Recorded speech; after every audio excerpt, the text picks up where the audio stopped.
Since 1984, we still have the same heartbeat as a church, the nations. This step of faith led us to go and bring the gospel to different nations. Now, through God's grace, we have churches in over 82 nations planted, and we continue to ask God for more. For the past 40 years, the other step of faith we've been taking as a church is to make sure that we have a Bible and a passport on hand. A Bible to know God, and a passport to obey Him, heeding His call to make disciples of all nations.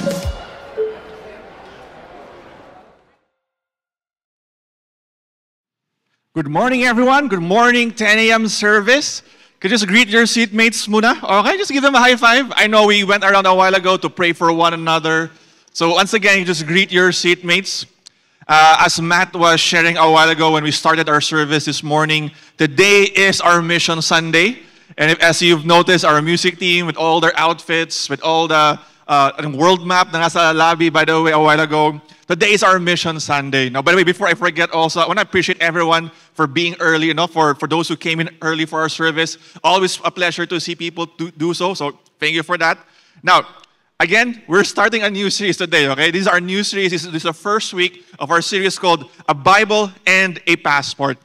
Okay, this is a two-part series, and we'll talk one today, and we'll end this series next week. And basically, this series is all about growing or having a deeper understanding and appreciation for efforts to go to the nations, okay? Mga missions efforts. And if you've been with Victory for the longest time, you would know that this isn't something na pakalit lang ni gawas, all right? Na parang, okay, we just thought about this last week or last month.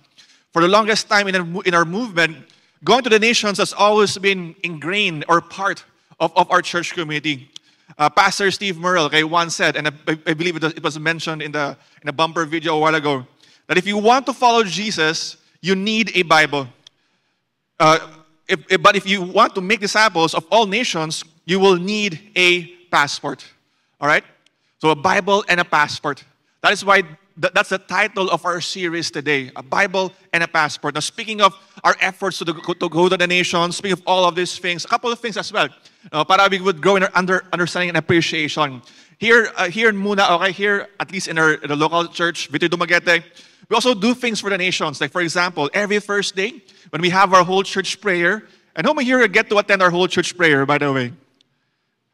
Thank you for mga nag-raise the hands, okay? We get to come together as a church community to pray for certain things. And part of that also is that we pray for the nations. Okay, we at least get to pray for one nation every Thursday to intercede for the nations. And, okay, I'm so glad to be updating this. A few days ago, we finally sent out our 10 days team, South Korea. Can you show the picture there? Yun, okay? They're finally there in Korea doing missions work. Now, yes, visa complications might have reduced our team from 10 to 4, but we believe that God will continue to do incredible things through this team as they minister, as they work with, or as they bless every nation South Korea, okay, while they're there. So please do continue to pray for them, intercede with them for a fruitful time of ministry while they are there in Seoul, Korea. And we'll update you lang po, okay, and then the next coming weeks or so, on some future plans with the rest of our missioners also. So again, here in Dumaguete, okay, when it comes to doing things for the nations, also do our part. And as we start off this series, perhaps you have in your minds this important question. Tom, why do we put all of these efforts to go to the nations or invest in the nations? Or why do we have all these things na ginabuhat nato for these nations?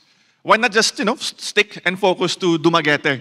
Why do we need to have a team sent there? Why do we need to pray for the nations every Thursday? Why do we have all of these things? Why is it important for us to go to the nations?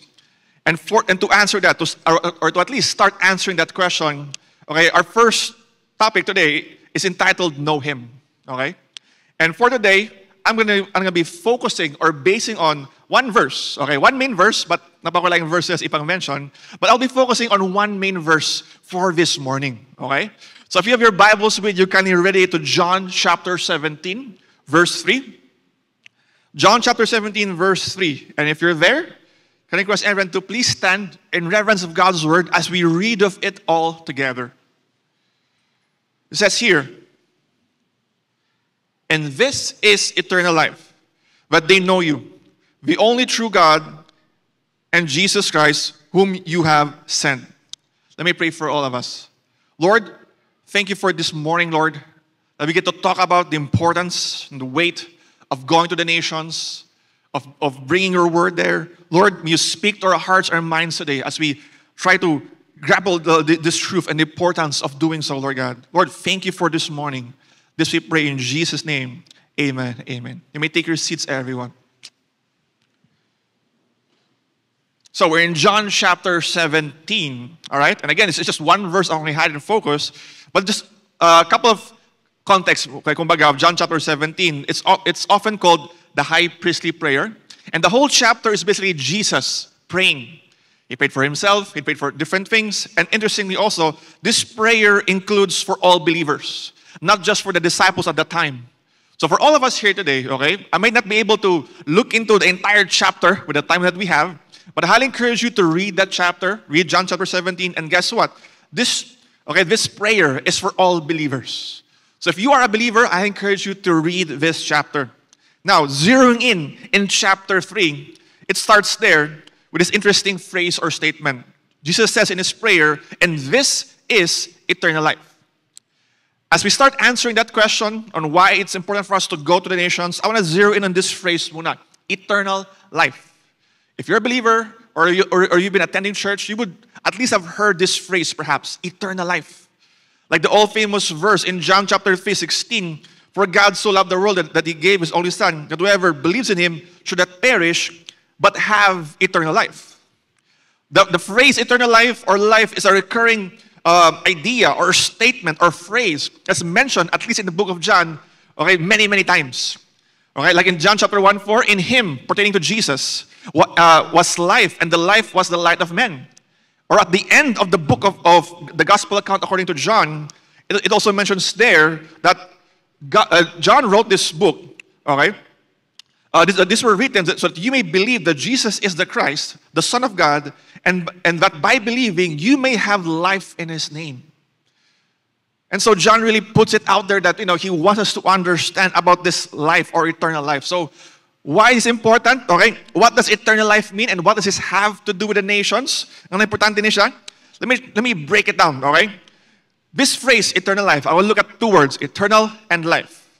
The word eternal here doesn't just mean forever or unending. Yes, the original word for that also means that. However, it also means to partake or partaking in the character of that which lasts for an age. So let's say, a certain time period lasts for an age. Eternal there refers to its character. It doesn't just refer to quantity, but the quality of that age or that time period. All right? Ang quality niya. And not just that, all right, but the second word, life, there, refers to the uncreated eternal life of God, the divine life of uniquely possessed by God. This word, Zoe, is the word used whenever you see the word life mentioned in the book of John, mentioned several times. And this is used to describe a life that can only be found in God. It's used to describe a life, okay, that refers to God. Like for example, whenever you talk about life, not certain descriptions, right? Like healthy life, healthy living, or a hardworking kind of life whatsoever. Well, here, Zoe refers to a life that only comes from the Lord. Now, why is this important to take note? Because when you put those two things together, when you refer to eternal life, it means basically, if I was to just summarize and simplify, it means an unending life with God. Partaking in a high quality kind of life because it is a kind of life described as having life with God. A life with our Creator. A life filled with the goodness, kindness, mercy, grace of our Lord. If God is the ultimate being of good, having eternal life means living a life in the presence or being with someone who is that good, who is filled with that much goodness, grace, and mercy. Well, that's what it means by eternal life. And here's the interesting thing about eternal life also. I may be getting ahead of myself, but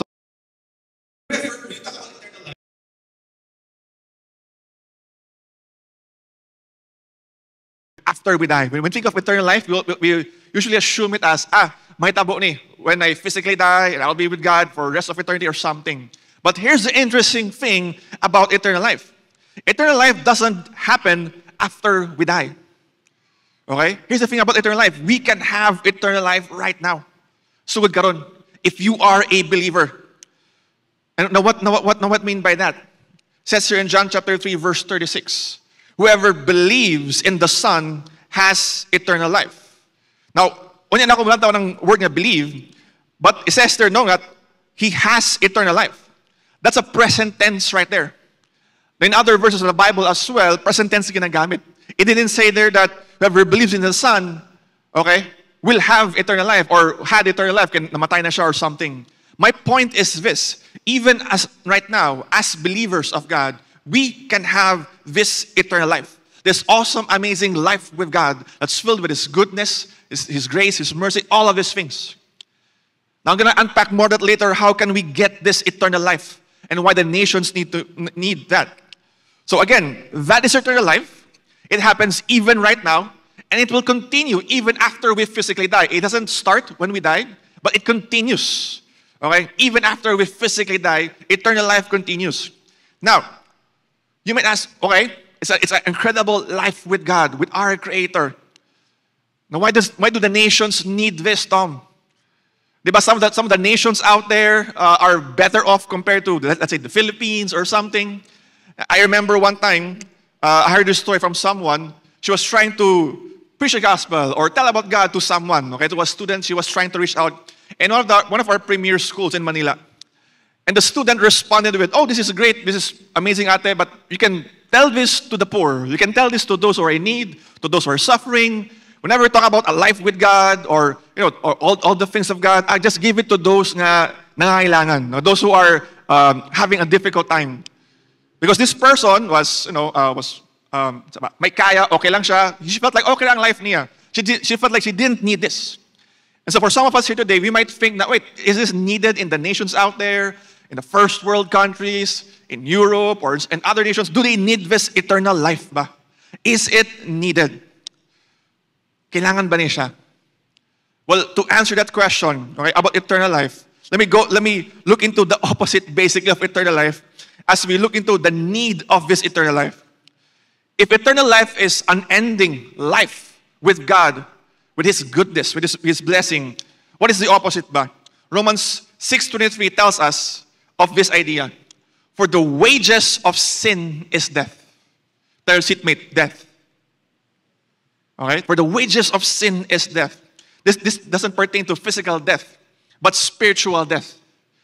In other words, the wage, the result of our sin is eternal separation. The opposite of eternal life. Eternal separation from the love, goodness, kindness, presence of God. That's the consequence of our sins. To eternally suffer the consequence of our sins. And guess what? Romans 3:23 says, for all have sinned and fall short of the glory of God. In other words, this would have been the destiny, if you will, of everyone who has sinned. To be eternally separate from God. To experience the consequences of our sin.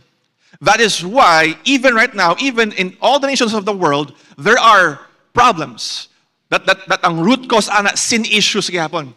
Even if you look at all the first world nations of the world, you will see problems, issues, concerns. Like for example, high suicide rates, wars, all those other problems.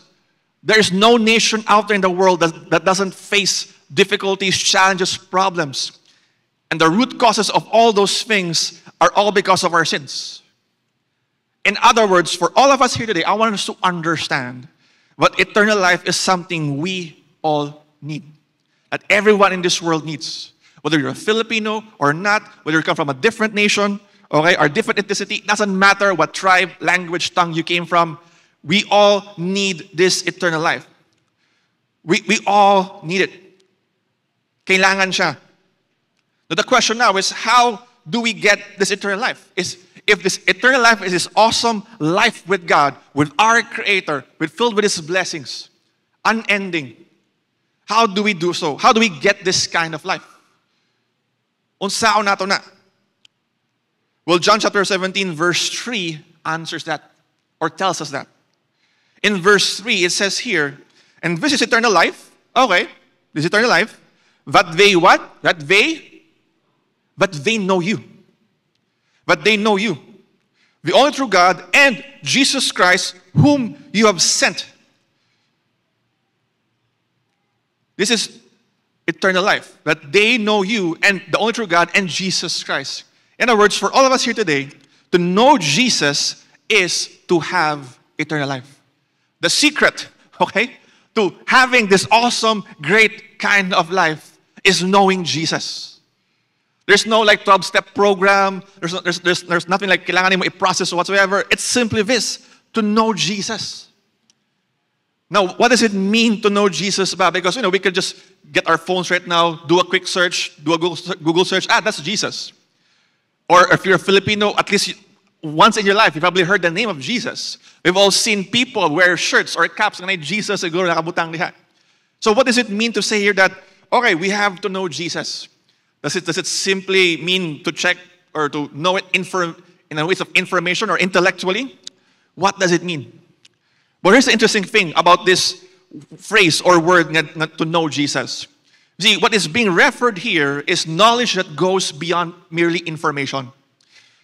The word know here comes from the word ginosko, and it's used to describe the kind of knowledge involved in building an intimate relationship with a person. All right? What do you mean by that? Like, for example, anyone here, you know LeBron James? Example lang. Wala mo ka lang LeBron James, okay? Or what's your favorite basketball player? Lang. Si Kevin. Si Kevin, favorite basketball player ninyo, okay? Or anyone here, who's your favorite artist, favorite singer? You know? Si Kevin Gyapon, okay? Thank you for the responses. Or diba, have you ever had this encounter or conversation with someone who asks you, hey, kaila ka nga person? Do you know this person? And you might say nga, yeah, kaila ko niya.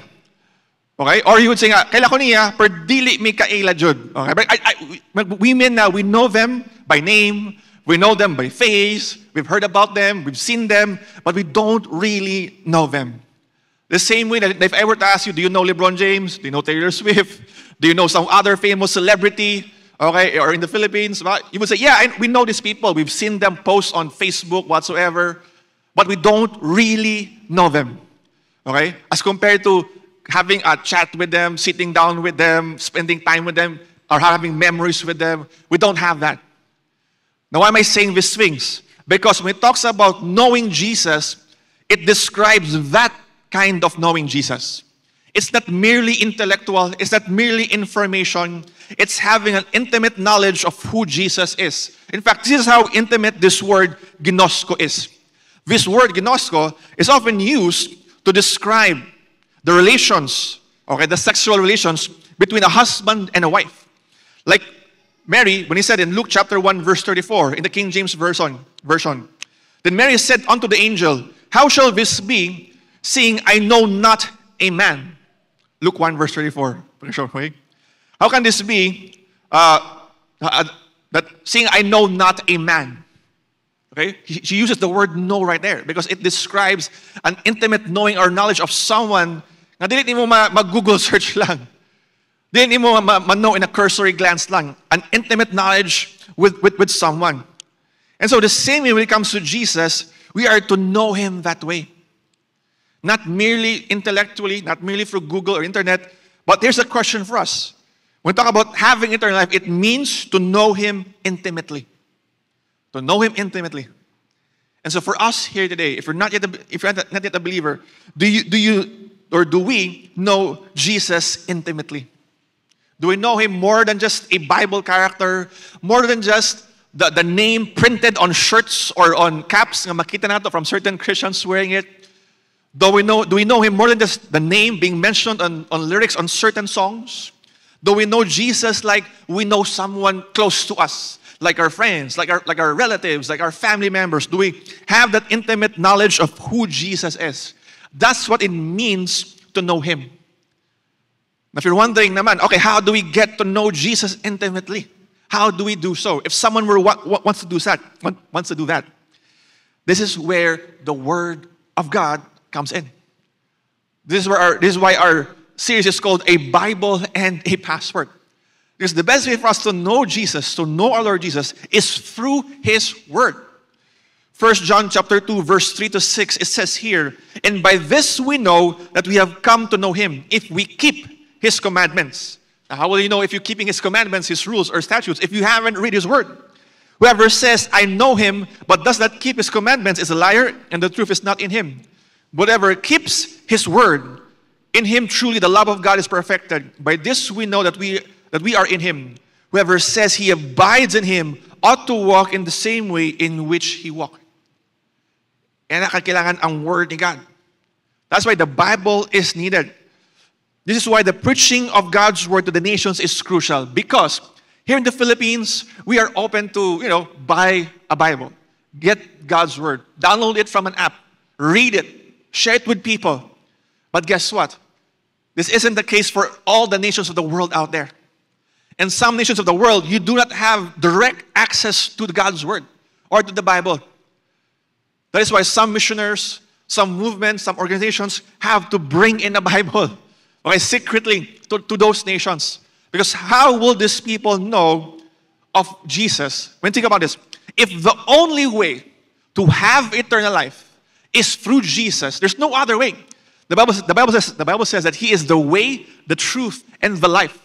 Not a life, but the life.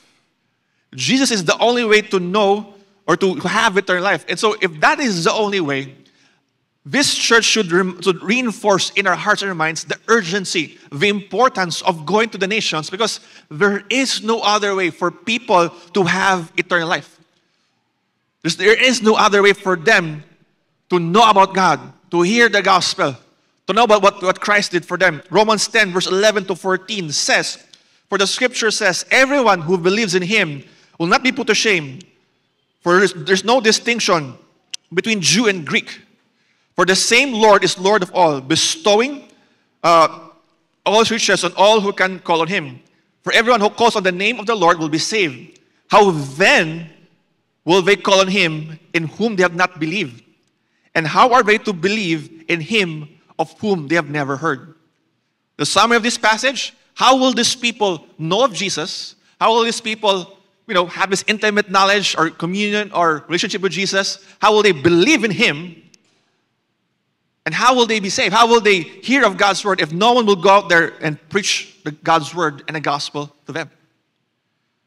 This is why it's important for us to go to the nations. Remember in John chapter 20, verse 31, when it talks about the life, "These are written so that you may believe that Jesus is the Christ, the Son of God, and that by believing you may have life." Now, how can they believe, trust in Christ, receive the life, if no one tells them about it?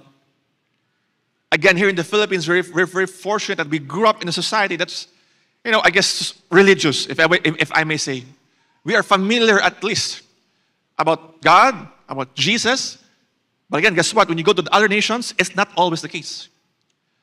I once had the opportunity, the privilege to go to another nation and, tell these things about them. And it was a challenge because when I was talking to a student, I was telling him about praying to God when you go to difficulties, when you have problems. I mean, anyone here, you prayed to God at least once in your life when you had problems? Anyone here? I believe that's many, if not all of us. Well, guess what? When I was telling this person about praying to God, his response to me was, "You pray to God?" Like the concept of praying to God, even the concept of God was foreign or alien to him. And I had to figure out a way, even with language barriers and all that, to try and explain to this person. But there is a loving God out there that you can pray to, you can seek, you can go to. Here, in this church, every Sunday, we get to come here, enjoy worshiping God, enjoy hearing God's word, praying for one another, and all these things. But guess what? Not every people out there, not every nation out there gets to have this privilege, or not everyone knows about this. They need to hear about Jesus. They need to hear about how they can have this eternal life. They need to know about Jesus, and they cannot know about Jesus if no one goes to them and preaches it to them. Now, as we continue to talk about that, you might ask, sure ba? Kailangan ba yung dato mo adto dito? Does God really want to go out there? All right, He is the reason why we can have eternal life, Tom. All right, okay? This is eternal life. To know Him, to know Jesus. But does he really want us to go out there and let this awesome secret out there? Do we need to go out there and share this to the world? Well, guess what? When you go back to John chapter 17, verse 3, it says there, again, this is eternal life, but they know you, the only true God, and Jesus Christ, whom you have sent. Jesus Christ was sent. Now, why is this important? Why is this detail important for us to take note? When you ever talk about something important, valuable, like an important piece of information, you don't just put it out there.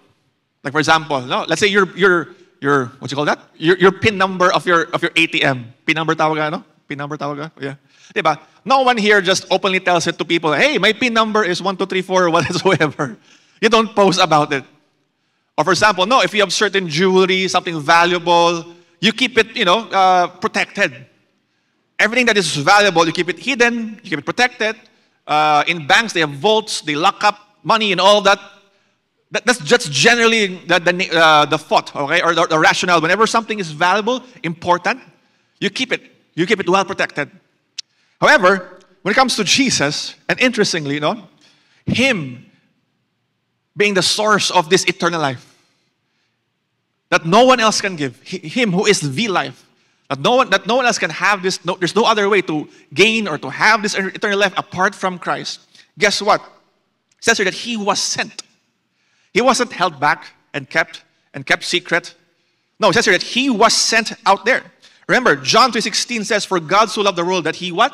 He gave His one only Son." And it didn't say there that He gave His only Son and that only for a limited time, only for a brief time will people get to believe in Him. Okay, limited lang, kasi there's certain slots lang. And then they will have eternal life.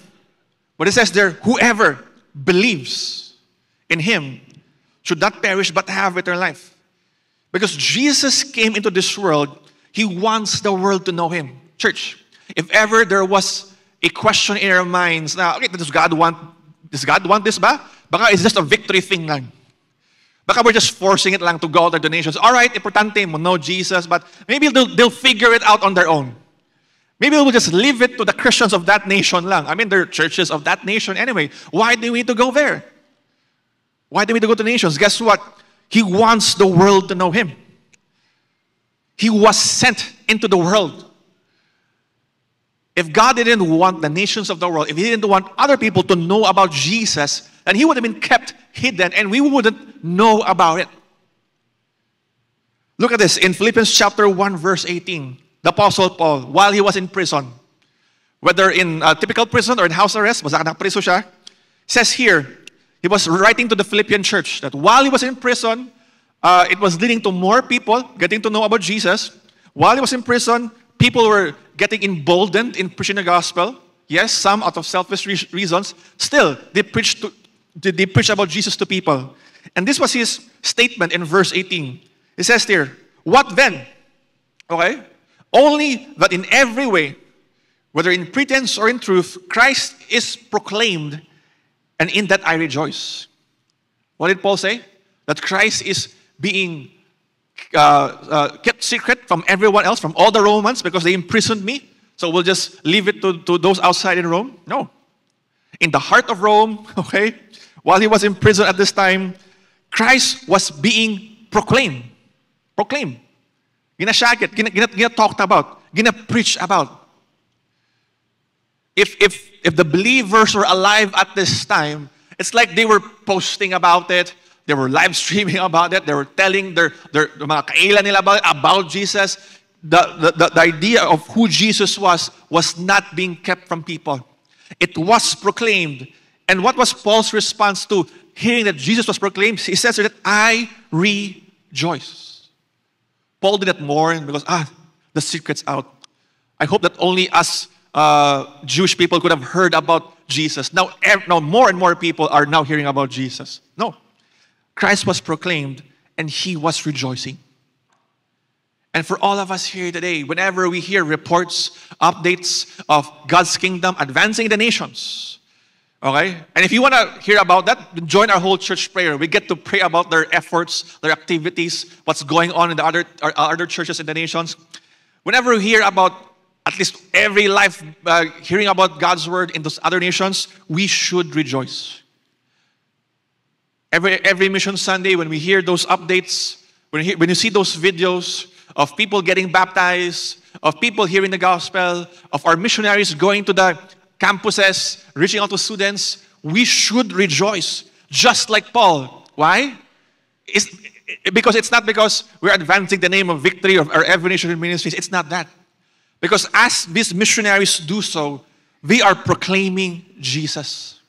They are proclaiming Christ in Muslim nations, in Buddhist nations, in nations where it's illegal even to believe in Christ, in atheistic nations, in all these places that's seemingly difficult or seemingly banned on Christianity. Guess what? Christ is proclaimed through the efforts of these people living daily and preaching the gospel daily. And we should rejoice. Why? Because this is what God wants. God's heart is for the nations. Because if dili na ganahan ni God in the first place, He would not have sent His one only Son to die on the cross for our sins. If God didn't care about the nations church, if He didn't care about the nations, about us in the first place, there would be no Jesus in the first place. I mean, there would be no Jesus dying on the cross for our sins in the first place. If God didn't care about the nations, guess what? None of us would be here right now. It's so easy to say na, let's not care about the nations. Because we heard about God's word naman. We heard about the gospel naman. But guess what? None of us, no Filipino would hear about God's word, about Jesus, if not for the missionaries who came into our nation. Remember, we didn't start out as a quote-unquote Christian nation in Asia. We didn't start out that way. There were people, scores of people came in our nation, brought the gospel.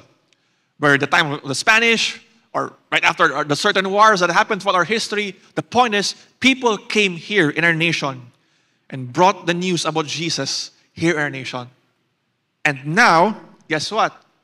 Now it's the Filipinos going out there, going to the nations. How awesome and amazing is that? That before, we used to be just a mission field. Remember our series, From Mission Field to Mission Force? The Philippines used to be just a mission field. People would come in. That's how Victory started. But now we're being given a privilege by God to be a mission force also. That as small as our city of Dumaguete is, I mean, imagine that. Sa kagamay sa Dumaguete. Gamay na Dumaguete, you can place this in a small area in Cebu. We get to send a team to the nation of Korea and do ministry work there and preach the gospel there and advance God's kingdom in that nation. And we get to be a part of that. Whether by praying, by giving, or in those cases of our team, going out there. We need to go to the nations, church. It's important for us to go to the nations. And in John chapter 17, verse 17 to 18, it says here, Jesus said, sanctify them in the truth. Your word is truth. And as you sent me into the world, so I have sent them into the world. So for all of us here today who have ever still doubted the importance of going to the nations, it is yun na, because Jesus Himself said that I have sent them into the world. Just as Christ was sent here into the world, He sent His disciples, or He would send His disciples into the world. If you've been with us for the longest time, every time we talk about discipleship, every time we talk about gospel, about victory, about gospel, about missions work, you might have heard us mention about Matthew 28, the Great Commission. Diba? Go and make disciples of all nations. Jesus didn't tell His disciples, go and make disciples of all Jerusalem. He didn't say, go and make disciples of all Judea, of all Samaria only. No, He says, go and make disciples of all nations. You will be my witnesses in Judea, Samaria, Jerusalem also, and to the ends of the earth. There was nothing was off limits to preaching the gospel. And that is Jesus Himself commissioning, challenging, sending out His disciples. So for all of us here today who are believers of Christ, guess what? This should be something that we embrace as well. Now, I'm not saying that after this, we all go check our phones right now and book a ticket to go to a nation right now. I'm not saying that you abandon your jobs, your life right now. But even whatever, the point is, we may not all be able to physically go to a nation, but we can take part in, make an impact on those nations. Okay? We might not all be part of a 10 days team or become cross-cultural missionaries, but I want us to understand this church. As a church community or as believers, we all have a role to play. We can all take part in advancing God's kingdom in the other nations of the world. And God delights in that. Okay? Nasa heart ni God ang for the nations. Now, I could continue on talking about the nations, talking about the importance of going out there, but I also believe that it's good for us to hear from someone who really, embrace this call and is willing to go out there to the nations. All right? So I want us to take some time to hear from one of our staff members and our upcoming cross-cultural missionary to Cambodia. I'm talking none other than our very own Aisha Lahaman. So I want us to give some minutes to hear from her. All right?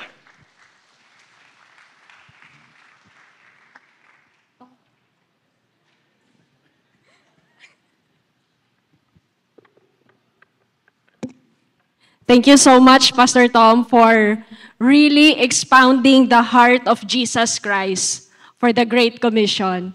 Good morning, church. I am Aisha Lahaman, your incoming cross-cultural missionary to the nation of Cambodia.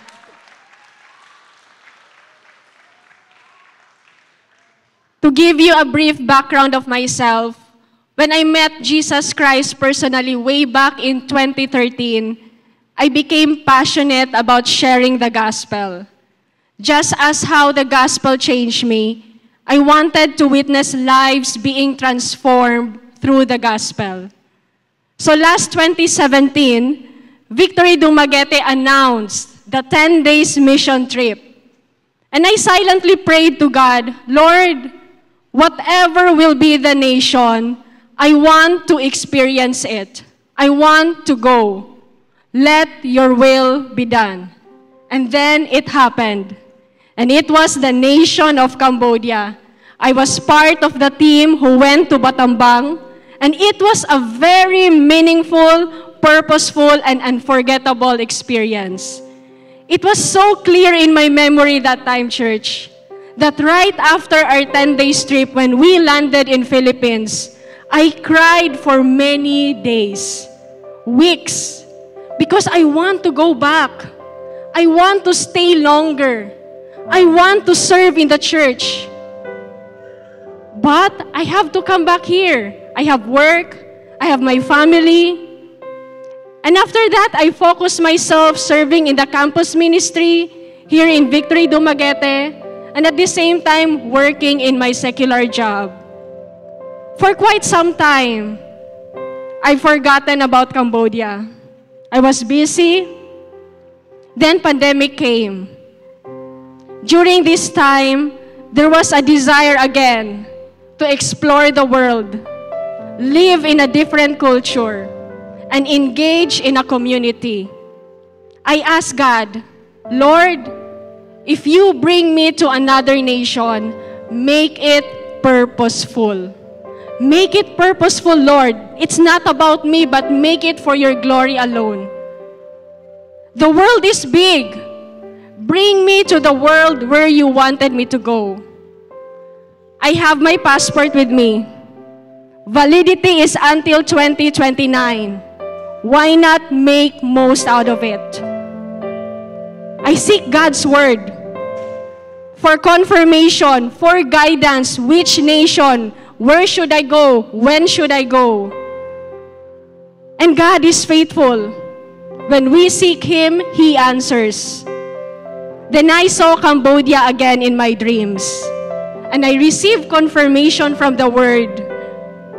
So last April 2022, I went back to Cambodia, specifically to the nation of Battambang.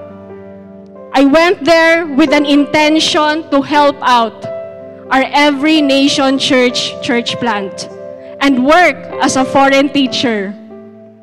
I fully enjoyed my season in Cambodia, serving in the church and at the same time teaching young kids in the international school. I've met Kamai students and young professionals. I've got to build friendship with them. But what changed my perspective, church, and how God molded my heart for His mission was when I get to build deeper relationship with these Kamay men and women who are our local leaders in the church. They were few, very few. You can count them, less than 10 of them. But they're passionate. They're humble. They're generous with their service. And they're so hungry to know God deeply. And I was there, was able to serve together with them in the church. I've heard their stories of how they've come to know Jesus Christ personally despite of the persecution of their family. And all I can say, Lord, what a great sacrifice our cross-missionaries, cross-cultural missionaries are doing in the mission field. It was not easy to face persecution, to be rejected, but then they still continue to go inside the campus, to preach the gospel, to live in the houses of their students. During my stay in Cambodia, I worked as a foreign teacher and volunteered in serving in every nation Battambang.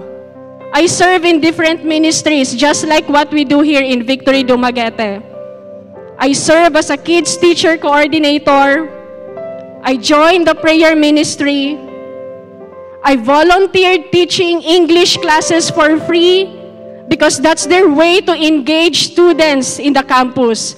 We bring them to the church and teach English for free. After my work, I go to church and teach English. I preach on their youth services. They call it Yokbuchon. I teach biblical foundations class. And I led small Bible group. It was a joyful season, church, where I allowed God to maximize me for His purpose, for His glory alone. It was tiring, physically. But what renews me day by day is this, the Word of God, always reminding me my purpose belongs to Him, where I can fix my faith to Jesus Christ alone. We are in a mission field. We are in this world, but we don't belong in this world. When we understand that our purpose, and that is to glorify God in all seasons, our heart will always desire to seek God first. Lord, show us your way. Align my desires to your will. Guide me in my decisions. Lead my hands and feet to be the blessings to the community. There will always be intentionality on how we live out our lives. As I was immersed in the mission field in Cambodia, all the more, the Spirit of God is leading my heart to go deeper to Jesus' heart for Great Commission, to see the need of the harvest, to see that there is a great harvest, but they are lost. They are lost. They may be happy outside. They may be so happy showing their social media, TikTok, with all the filters for the young generation. But when you get to know them more, when you get to speak to their lives, you will see the deepest need of their souls. You will see how they have been imprisoned by their false beliefs, by the gods that they worship, that it doesn't give answers to their prayers. And you know, we know, church, the deep answer. What is the answer to their problems? Then why not we give it to them? We give it to them by proclaiming and demonstrating the gospel through our lives. Here are some few stories that I can share with my personal encounter of Kamay students and young professionals while I serve in the church. The first one is Po, the only guy in my English class. He was so consistent in joining our class. I shared at one time, one of our class session, I shared the gospel with these students through sentence writing. And it was he who responded on wanting to know Jesus more. I connected him to one of our local missionary, and there I knew why he responded. Because he felt warm. He felt joyful. He saw the community felt like a family, which was the opposite when he stayed at the pagoda where the monks are. And now, just this year, he had his victory weekend. Praise God. And he is actively involving himself to the church community, just joined the Build Indochina conference, and is now having a small group inside their university. Praise God. Second one, Buna, my dearest friend. She's one of the students that I met during our 10-day trip. During the pandemic, she has backslidden. And now she's slowly coming back to church. She sees the church as her home and her family.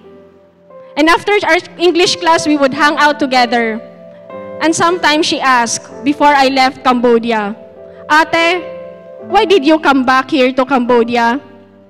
I told her my brief story and asked her. And she said, because Ate, many come here, but only few come back. And it's you who came back and stayed. I wish there will be more like you. And lastly, Sinat, my small group member. Every time she had a work or family problems, she would run into my apartment. We share lives together, we go to market, we cook together, and I always encourage her to read her Bible and to share this to younger girls. And before I left Cambodia, she said, how Ate Aisha welcomes and helps me in my challenging times with the Lord, I also want it to do the younger girls. Church, this is the joy of witnessing lives being transformed by the gospel. We can be involved in the Great Commission by not letting the comfort of this world hinder us from living a set-apart life for His glory and purpose alone. I didn't have a full knowledge of what Buddhism is, but I know God's Word. I know what Jesus Christ did on the cross. And this is the message that we will preach to the people who does not know who Jesus Christ is and who does not even read their Bibles. God's heart is for the nations. In Revelation 7:9-10, after this I look and behold, a great multitude that no one could number from every nation, all tribes, people, and languages, standing before the throne and before the Lamb, clothed in white robes with palm branches in their hands, crying out with a loud voice, salvation belongs to our God, who sits on the throne and the Lamb. Let's be involved in the Great Commission, church. Pray for the nations. And why not go and be involved in His mission to preach the gospel where Jesus Christ is not known? Let's be the hands and feet. Let us be a church that we will be the means of this reality will happen. That in eternity to come, we will get to witness all nations, all languages, all tribes will get to worship Jesus. And we are part of that. We are involved with that. The more we draw near to God, the more His heart for the nation will cry to our hearts.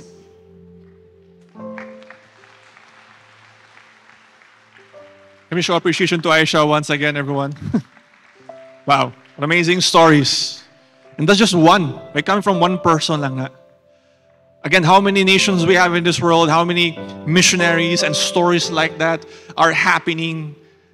And The amazing thing, church, that we get to be a part of that. We get to have the privilege to be a part of that. So that's why we keep making sure na we get to talk about these things at least once a year man lang sa itong mga series na ito. So again, as I mentioned a while ago, and as Aisha probably mentioned a while ago as well, it's important for us to invest, to really, make it important, make it valuable to us. The importance of going out there to the nations and preaching the gospel to the nations. And again, all of us have a role to play. You could just look at your seatmate for a while and tell them, that includes you. Appeal mo, anak. Whether you pray, you give, or eventually when you go to these nations. Alright? Let me just pray for everyone right now. Sorry, we can sit na muna. Sorry. Pray muna ako for you guys. Sorry for that. Let me just pray for everyone muna, alright? Lord, we thank you for today that we could talk about the value, importance of going to the nations, Lord. Lord, I pray for each and every person today, Lord God. And Lord, as we've talked about your heart for the nations, your desire for people to know you, not just intellectually, but to know you deeply, intimately. Lord, I pray what the nations of the world indeed would hear about you, would know about you, would experience about you. Lord, I even pray for all of us here today in this room, Lord. May you instill in us a desire to be a blessing to the nations in whatever way possible. Whether it be interceding fiercely, praying for breakthroughs in these nations, whether it be by giving, investing in these nations for missionaries, or whether it be going eventually, Lord.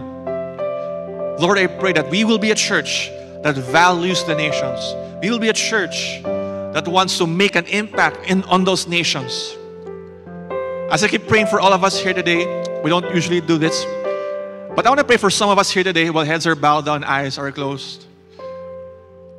If you are here today and you feel like God is calling you to embrace the call of being a full-time cross-cultural missionary in the near future, if you feel like God is calling you to the nations to be His hands and feet, if you feel like God is calling you again to be a cross-cultural missionary, a missionary who will go to these nations for a long term, if you have a heart for the nations, if that is you, I want to challenge you right now.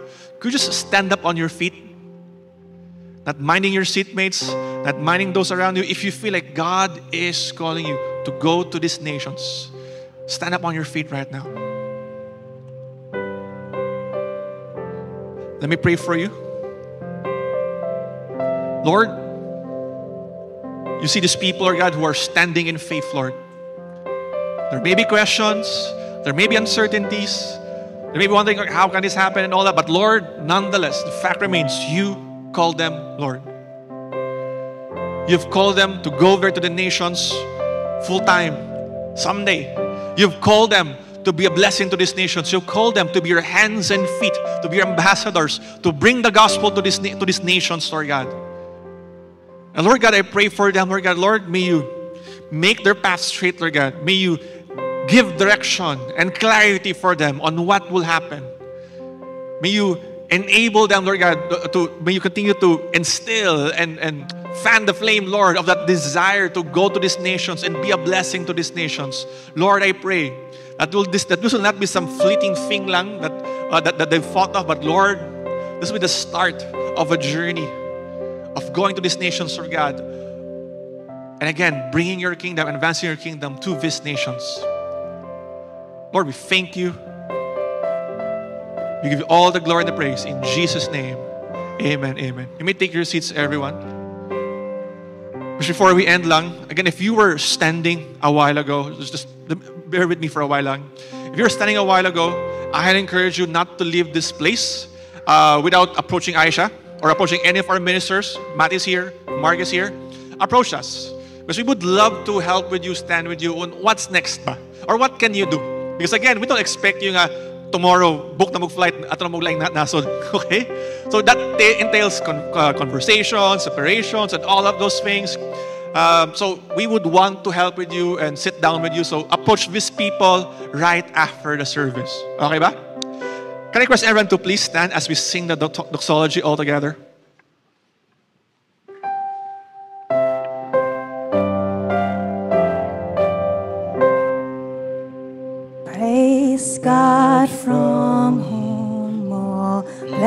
blessings flow. Praise Him, all creatures here below. Praise Him above the heavenly hosts. Praise Father, Son, and Holy Ghost. Amen.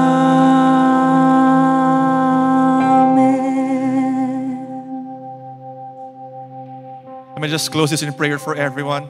Father, thank you for today, again, for your word. And Lord, I pray for everyone here, Lord God. And as we get sent out there, Lord God, to be a blessing to others and to intercede for the nations, Lord, I pray for everyone. May the Lord bless you and keep you.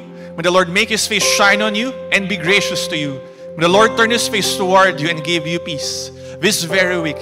In Jesus' mighty name, amen and amen, amen. God bless you, everyone. We'll see you next week.